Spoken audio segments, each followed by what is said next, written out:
Start చేద్దామా ఇంకా?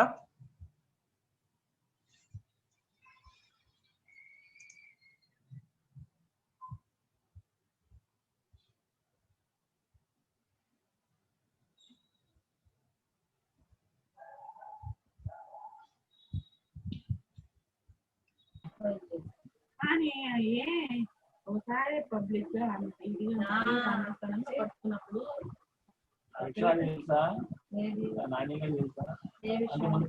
ఆడే పట్టుకోండి.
Hi everyone, I am R.V. Kiran, Assistant Professor, Department of Mechanical Engineering, Liberal Engineering College.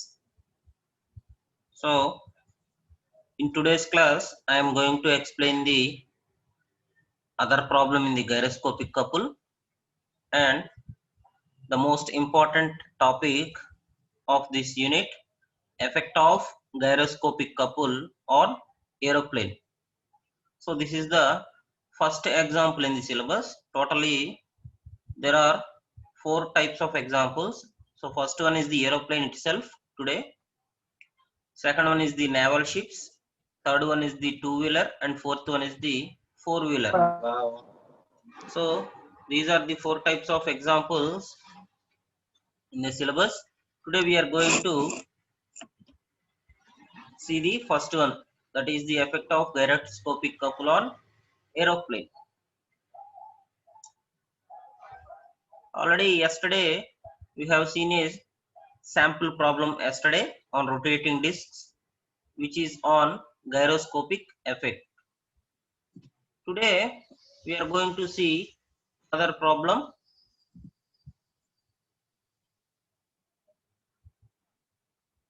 So this is the second problem today.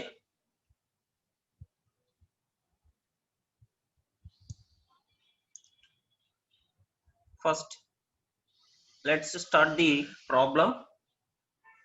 So a uniform disc of 150 mm diameter has a mass of 5 kg. So it is mounted centrally in a bearings which maintains its axle in a horizontal plane.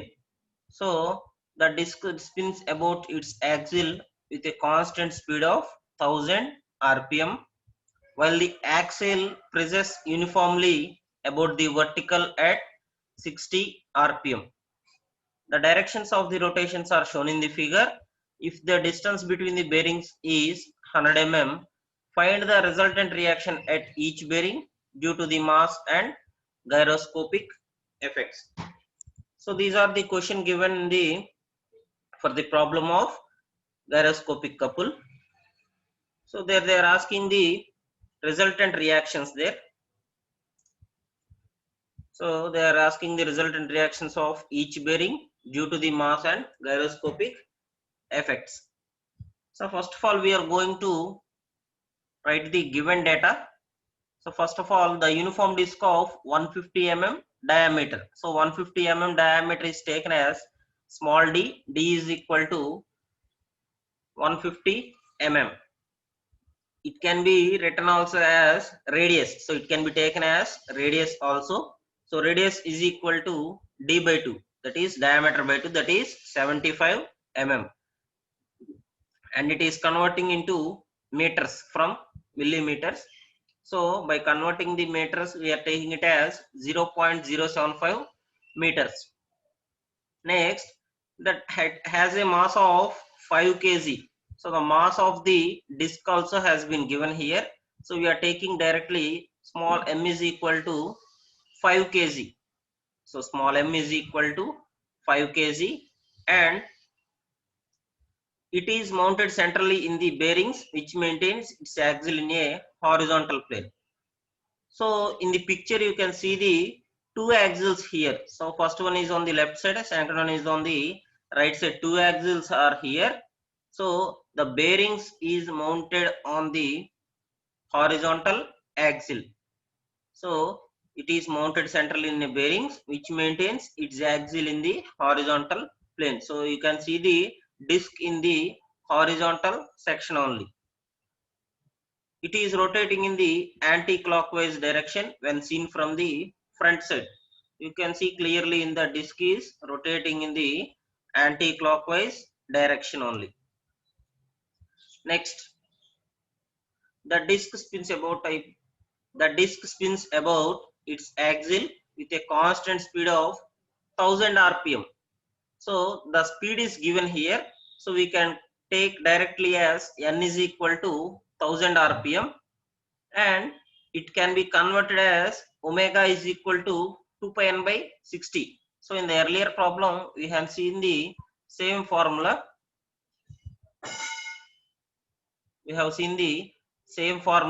That is omega is equal to 2 pi n by 60. So by converting the formula from n to angular velocity omega, we have obtained it as 104.7 radians per second.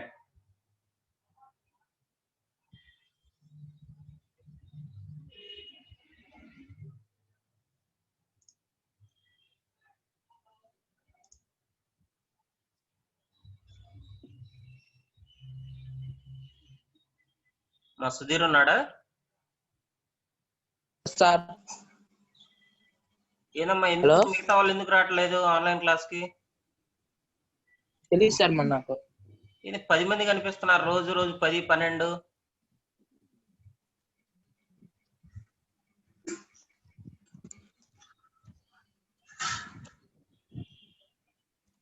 మీకే ఇబ్బంది అమ్మా.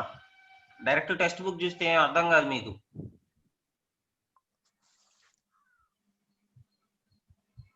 First class లో 17 మంది 18 మంది కనపడుతున్నారు morning section లో. తర్వాత 10, 12 మీ strength 50 అయినప్పుడు కనీసం హాఫ్ ఆఫ్ ది స్ట్రెంత్ అన్న రావాలిగా అసలు. సుధీర్ స్క్రీన్ షాట్ తీసుకోమ్మా. సరే సార్. స్క్రీన్ షాట్ తీసుకొని గ్రూప్ లో పెట్టి ఇప్పుడు అర్జెంట్ గా. Yes sir. నేను చెప్తా ఎందుకు రారో చెప్తా నేను. మీకోసం మేమంతా ఇంత కష్టపడి స్లైడ్లు చేయటం, ఇంటి దగ్గర నుంచి ఆన్లైన్ క్లాసులు చదువుతుంటే ఇళ్ళ దగ్గర కూర్చొని ఓరకు కూర్చుంటున్నారు.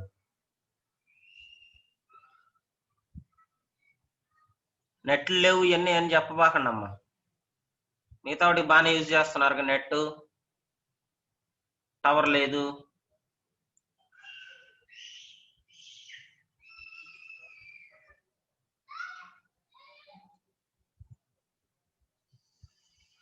అమ్మా ఇక్కడ నుంచి అన్ని ప్రాబ్లమ్సే ఉంటాయి, అందరూ కొంచెం జాగ్రత్తగా అబ్జర్వ్ చేయండి.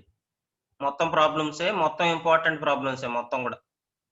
దాదాపు ఎవ్రీ ఇయర్ అడుగుతున్నాయి ఇవన్నీ.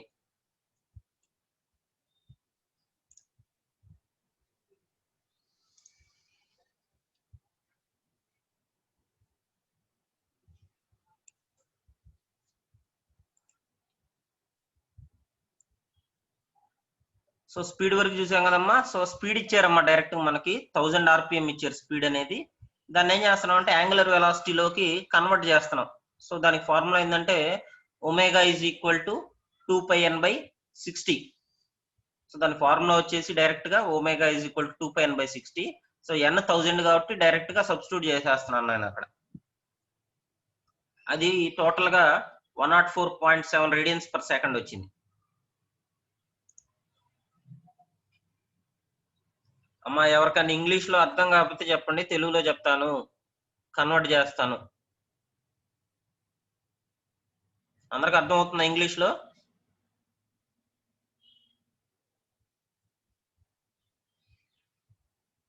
Sudheer, Venkata Prasanna, Bhanu Pradeep,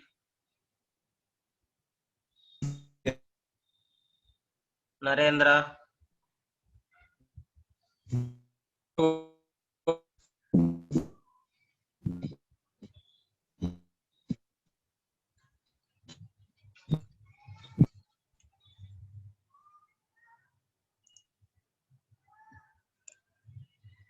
so next is the while the presses axial presses uniformly about the vertical at 60 RPM. So ఇంకొక స్పీడ్ ఇచ్చాడమ్మా మనకి, యాక్సిల్ స్పీడ్ కూడా ఇచ్చాడు. సో ఆల్రెడీ మనకు ఒక స్పీడ్ ఉంది, n అనేది 1000 ఇచ్చాడు, 1000 RPM ఇచ్చేసాడు. మళ్ళీ ఇంకొక స్పీడ్ ఇచ్చాడు. దట్టు ఆ క్వశ్చన్ లో చూస్తే మీరు వైల్ ది యాక్సిల్ ప్రెసెస్ అన్నాడు. ప్రిసిషన్ కి కింద పి అనేది యాడ్ చేసుకోవాలమ్మా ప్రతిదానికి కూడా. స్పీడ్ కి ఏం చేస్తాం అంటే పి అనేది, స్మాల్ పి అనేది యాడ్ చేసుకుంటాం మనం. సో ఇక్కడ కూడా చూస్తే మీకు ఎన్పి గా తీసుకుంటున్నాను. NP is equal to 60 RPM. So ఇందాకటిది ఎన్ మనకి, ఇక్కడికి వచ్చేసరికి వైల్ ద యాక్సిల్ ప్రిసిస్ అన్నాడు. అందుకే క్వశ్చన్ చాలా ఇంపార్టెంట్ అమ్మా యూనిట్ వరకు. క్వశ్చన్ అనేది చాలా ఇంపార్టెంట్, ఎందుకంటే క్వశ్చన్ లోనే ఇచ్చేస్తాడు మొత్తం కూడా. So while the axle precesses uniformly about the vertical at 60 RPM. అందుకని ఎన్పి తీసుకుంటున్నాను నేను. NP is equal to 60 RPM. So same మళ్ళీ దాన్నే angular velocity for the precession లో కన్వర్ట్ చేస్తున్నాను. ఇందాక చేసినట్లే, లాస్ట్ స్టెప్ లో చేసినట్లే ఒమేగా పి గా తీసుకుంటున్నాను. అది వచ్చేసి 2 × n/60. సో పై ఉంటుందమ్మా ఇక్కడ, అది విజిబుల్ అవ్వట్లేదు ఇక్కడ. 2 × π × n/60.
ఇక్కడ ఎన్పి తీసుకుంటున్నామమ్మా. So while the axle precesses అన్నాడు కాబట్టి, సో ప్రెసెస్ అంటున్నాడు కాబట్టి 60 RPM కింద తీసుకుంటున్నాను నేను. NP is equal to 60 RPM. అదే జనరల్ స్పీడ్ ఇస్తే డైరెక్ట్ గా తీసుకుంటాం, ఎన్ తీసుకుంటున్నాం. కానీ ఇక్కడ క్వశ్చన్ లో వైల్ ది యాక్సిల్ ప్రెసెస్ అన్నాడమ్మా. ప్రెసెస్ అంటే ప్రెసెషన్ అని అర్థం, దాన్ని పి తోటి ఇండికేట్ చేస్తాం. So NP is equal to 60 RPM గా తీసుకుంటున్నాం. Omega P is equal to 2πn/60. Same ఇందాక పై స్టెప్లు అలాగే చేసాము, కిందది కూడా అలాగే చేస్తాం. సో 2 × π × NP అంటే మనకి 60 ఇక్కడ తీసుకుంటే టోటల్ గా 6.284 రేడియన్స్ పర్ సెకండ్ వచ్చిందమ్మా. సో 6.284 రేడియన్స్ పర్ సెకండ్ వచ్చింది. Next the directions of rotations are shown in figure. Direction అంటే యాంటీ క్లాక్ వైజ్ తిరుగుతుంది డిస్క్ ఇక్కడ మనకి. If the distance between the bearings is 100 mm. So distance between the bearings అంటేనమ్మా ఇదొక bearing, ఇదొక bearing, అంటే left side ఒక bearing ఉంది, రైట్ సైడ్ ఒక బేరింగ్ ఉంది. సో ఈ రెండింటి మధ్య ఉన్న డిస్టెన్స్ అన్నమాట. So total distance of the axle అనుకోవచ్చు. దాన్ని 100 mm ఇచ్చాడు మనకి. దాన్ని కూడా మీటర్స్ లో కన్వర్ట్ చేసుకుంటే 0.1 మీటర్స్ గా అవైలబుల్ గా ఉంది. సో ఇదమ్మా క్వశ్చన్ లో గివెన్ డేటా అనేది ఇది ఇచ్చారు మనకి. మనం ఏం చేయాలంటే ఫస్ట్ కపుల్ కనుక్కోవాలి, గైరోస్కోపిక్ కపుల్ కనుక్కోవాలి. దానికి మళ్ళీ ఏం అడిగాడంటే find the resultant reaction at each bearing due to the mass and gyroscopic effects అన్నాడు. సో ఈ మాస్ గైరోస్కోపిక్ ఎఫెక్ట్స్ కి రియాక్షన్స్ అనేవి కనుక్కోమన్నారమ్మా. సో గివెన్ డేటా తీసుకున్నంత వరకు అందరికి అర్థమైందమ్మా ఎలా తీసుకోవాలని.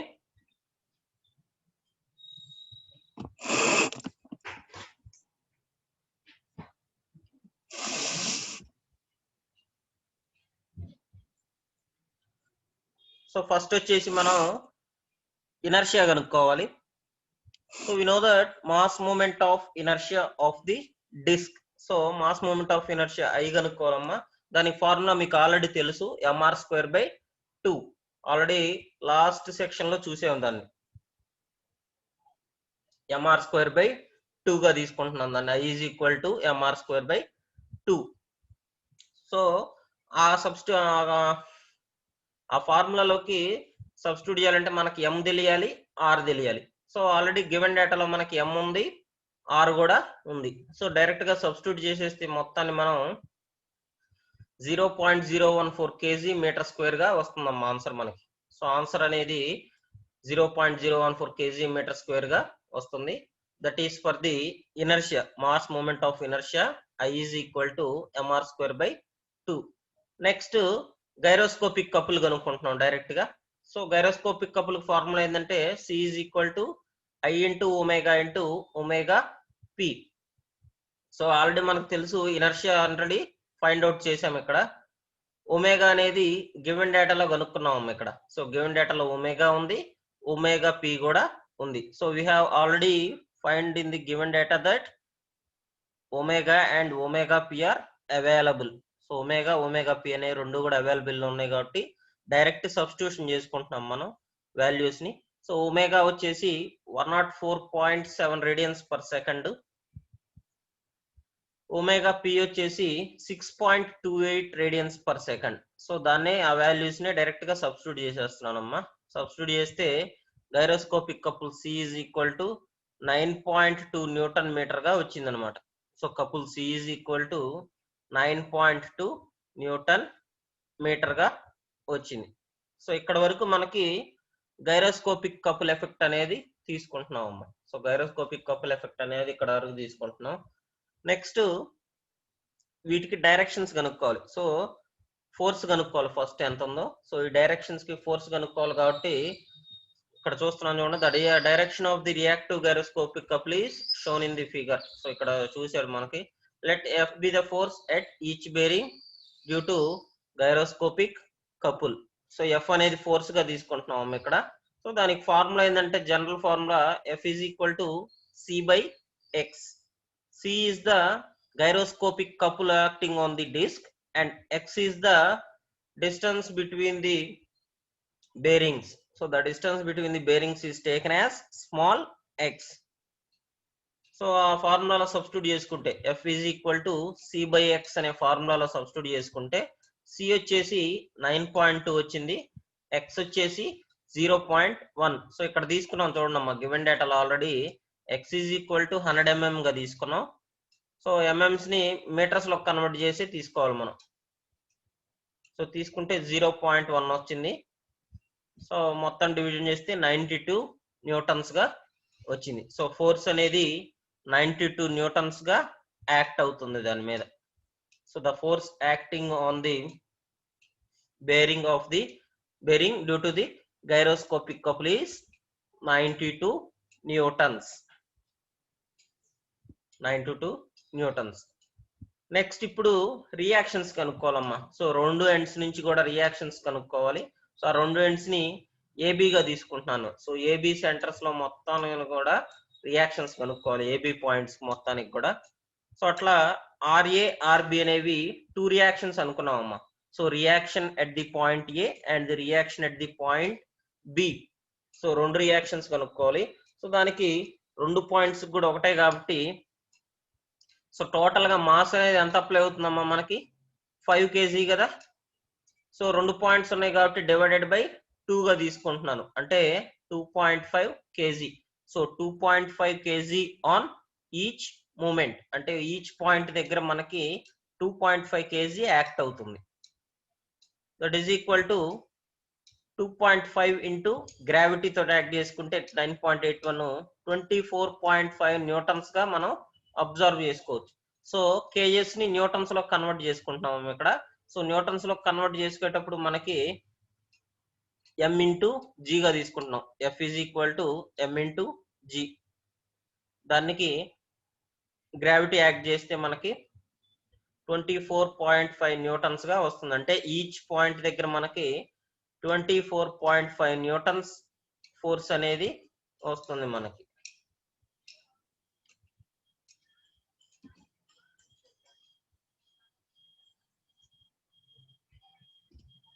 సో ఇదమ్మా ఇక్కడ 2 ఎండ్స్ లో కూడా తీసుకుంటున్నాం చూడండి. So reaction at A and reaction at B.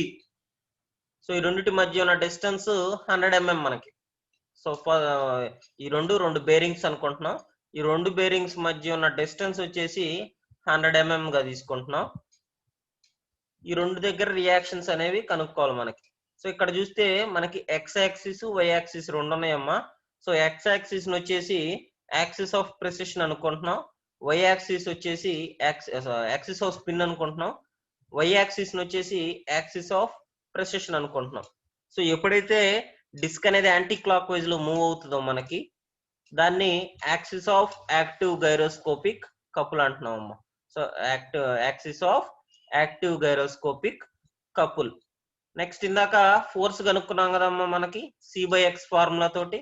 So force అనేవి రియాక్షన్స్ అనేవి ఇక్కడ వేసుకుంటున్నాం. ఒకటి వచ్చేసి పాజిటివ్ రియాక్షన్, ఇంకోటి వచ్చి నెగిటివ్ రియాక్షన్, రెండు ఉంటాయి మనకి.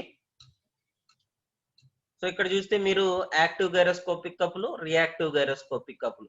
సో ఎప్పుడైతే OX నుంచి OX డాష్ కు మూవ్ అవుతుందో దాన్ని యాక్టివ్ గైరోస్కోపిక్ కపుల్ అంటున్నాం. మళ్ళీ OX డాష్ నుంచి OX కి రిటర్న్ అవుతుందో దాని మొత్తాన్ని కూడా రియాక్టివ్ గైరోస్కోపిక్ కపుల్ అంటున్నాం అనమాట. సో ఈ రెండింటిని ఇలా తీసుకుంటున్నాం. So next reactions find out చేయాలమ్మా. సో ఆల్రెడీ మనకి RA RB so at each point దగ్గర మనకి ఎంత వచ్చిందంటే 24.5 న్యూటన్స్ వచ్చేసింది అనమాట. సో 24.5 న్యూటన్స్ అనేది మనకి రియాక్షన్స్ దగ్గర వచ్చేసింది. ఇప్పుడు సేమ్ అలాగే తీసుకుంటున్నాం resultant reaction at each bearing. So each bearing దగ్గర రిజల్టెంట్ రియాక్షన్ కనుక్కోవాలి, అంటే ఆర్ఏ ఆర్బి దగ్గర అనమాట. So let RA1 and RB1 is equal to resultant reaction at the bearing set A and B respectively. So ఇట్లా రెండు points తీసుకుంటున్నాను. So ఇప్పుడు రెండింటికి కూడా మనకి రియాక్టివ్ గైరోస్కోపిక్ కపుల్ ఏంటంటే మనకి క్లాక్ వైజ్ లో మూవ్ అయ్యింది. ఎందుకని చెప్పండి అమ్మా. So first anti clock wise లో మూవ్ అవుతున్నప్పుడు దాన్ని యాక్టివ్ గైరోస్కోపిక్ కపుల్ అన్నాం. ఎప్పుడైతే మనకి క్లాక్ వైజ్ లో మూవ్ అవుతుందో అప్పుడు దాన్ని రియాక్టివ్ గైరోస్కోపిక్ కపుల్ అని చెప్తాను అనమాట. అందరికి అర్థమవుతుందమ్మా.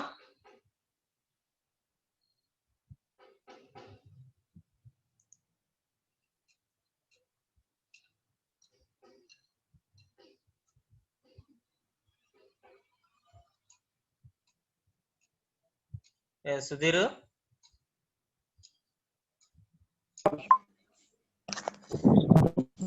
Okay sir. హలో సుధీర్ అర్థమవుతుందమ్మా? Yes sir. ఏదన్నా లేకపోతే మ్యూట్ లో పెట్టుకొని కూర్చున్నారా? సార్ ఏది అసలు అర్థమవుతుంది సార్. అసలు మిగతా వాళ్ళు ఎవరు అసలు రెస్పాండ్ అవుతుంటే అనిపించట్లా నాకు. అసలు మీరా వాళ్ళు అర్థమవుతుంది సార్.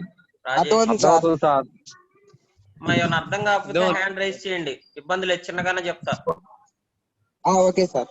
ఎందుకంటే ఈ ప్రతి ప్రాబ్లం కూడా ఒక్కొక్క సెట్ లో అడిగాడమ్మా లాస్ట్ 2-3 years నుంచి, అందుకని ఏమైనా అర్థం కాకపోతే అడగండి అమ్మటనే. Okay sir.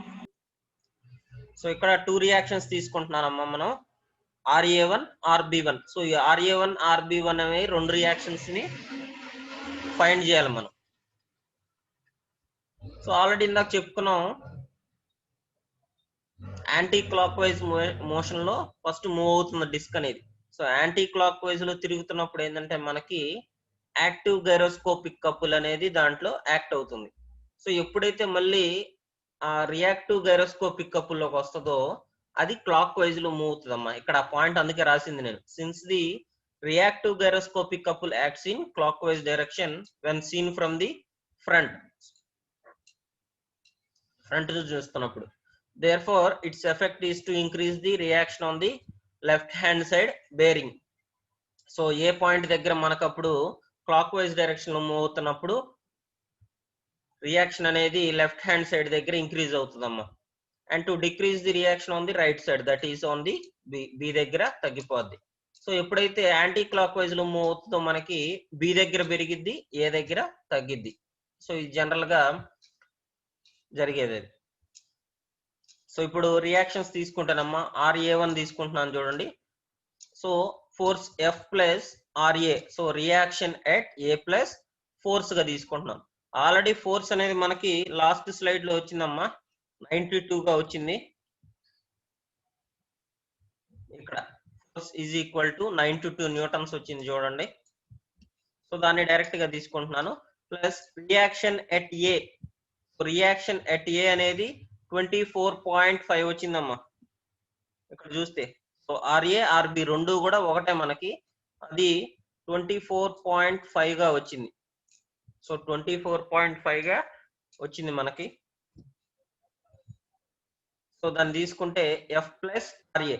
సో ప్లస్ అని ఎందుకు తీసుకున్నానంటే ఇక్కడ ఆల్రెడీ 5 పాయింట్ లో చెప్పాను కదమ్మా, రియాక్షన్ అనేది ఇంక్రీజ్ అవుతుంది. ఇంక్రీజ్ అవుతున్నప్పుడు మనకి పాజిటివ్ డైరెక్షన్ లో తీసుకుంటున్నాం, ఎప్పుడైతే డిక్రీజ్ అవుతుందో దాన్ని నెగిటివ్ డైరెక్షన్ లో తీసుకుంటున్నానమ్మా. ఈ పాయింట్ అర్థమైందమ్మా అందరికి? సో ఎప్పుడైతే ఫోర్స్ ఇంక్రీజ్ అవుతుందో దాన్ని పాజిటివ్ డైరెక్షన్ లో తీసుకోవాలంటే ప్లస్ గా తీసుకుంటున్నాను, ఎప్పుడైతే డిక్రీజ్ అవుతుందో దాన్ని నెగిటివ్ అంటే మైనస్ లో తీసుకుంటున్నాను. సో ఇక్కడ చూస్తే రియాక్షన్ ఎట్ A1 దగ్గర force plus reaction at A అంటే F plus RA. So force అనేది 92 వచ్చింది మనకి, రియాక్షన్ ఎట్ A అనేది 24.5 వచ్చింది. సో రెండింటిని యాడ్ చేస్తే 116.5 న్యూటన్స్ వస్తుందమ్మా టోటల్ గా. సో 116.5 న్యూటన్స్ వస్తుంది ఇన్ ద అప్వర్డ్ డైరెక్షన్. ఇక్కడ చూస్తే ఫోర్స్ అనేది అప్వర్డ్ డైరెక్షన్ లో ఉంది కాబట్టి upwards. Next reaction at B1. So second reaction చూస్తే మనకి ఫోర్స్ మైనస్ RB. మైనస్ అని ఎందుకు తీసుకోవాలని ఇప్పుడే చెప్పాను కదమ్మా. సో మైనస్ అనేది ఎందుకు తీసుకుంటున్నానంటే నేను డిక్రీజ్ అవుతుంది రియాక్షన్ అనేది, ఫోర్స్ అనేది డిక్రీజ్ అవుతుంది రియాక్షన్ దగ్గరికి వచ్చేసరికి, అందుకని మైనస్ తీసుకుంటున్నాను. Minus RB. సో 92 మైనస్ 24.5 తీసుకుంటే 67.5 అనేది మనకి వచ్చిన ఆన్సర్. సో అట్లా మనకి reaction at A1, reaction at B1 వచ్చినాయి 116.5 అండ్ 67.5 డౌన్వర్డ్స్ అంటే ఇక్కడ ఫోర్స్ అనేది B పాయింట్ దగ్గర చూస్తే డౌన్వర్డ్స్ లో ఉంది. సో ఇట్లా ప్రాబ్లమ్స్ అడుగుతారు. నిన్న వచ్చేసి ప్లెయిన్ ప్రాబ్లం, అది ఓన్లీ డైరెక్ట్ గా కపుల్ కనుక్కోమన్నారు. ఇది సెకండ్ టైప్ అన్నమాట, సెకండ్ మోడల్ ఇది. ఈ సెకండ్ మోడల్ లో ఏంటంటే మనకి రియాక్షన్స్ కనుక్కోమంటారు. So these are the 2 models available in the gyroscopic effect on disc. సో డిస్క్ మీద తీసుకుంటే మనకి మోడల్స్ ఉంటున్నాయి మనకి. ఒకసారి 1 minute అబ్జర్వ్ చేయండి అమ్మ మొత్తం. నెక్స్ట్ టాపిక్ వెళ్తాను.